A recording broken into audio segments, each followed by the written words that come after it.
ኢትዮጵያ በአባይና በቀይ ባህር መካከል የምትገኝ ሀገር ነች።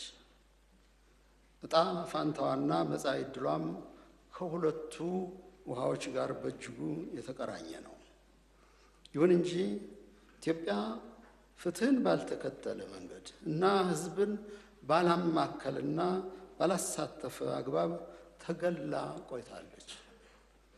ኢትዮጵያ ወደ እነዚህ ውሃዎች እንድትመለስና ፍትሃዊ የልማት ተጠቃሚ እንድትሆን መንግስት በመስራት ላይ ይገኛል።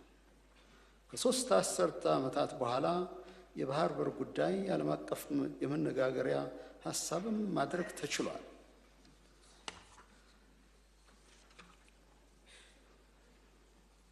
በቀጣይነትም የቀጠናችንን የጋራ የመልማት ፍላጎት ያገናዘበ ትብብርና ትስስርን ለማጠናከር ዲፕሎማሲያዊና ሰላማዊ ጥረቶች ይደረጋሉ።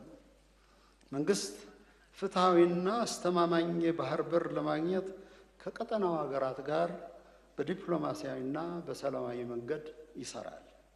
በአባይ ወንዝም ላይ የጋራ መተባበርና መተማመን እንዲዳብር የአባይ ተፋሰስ ሀገራትን ተጠቃሚ የሚያደርጉ ተግባራትን ያከናውናል፣ በንቃትም ይሳተፋል።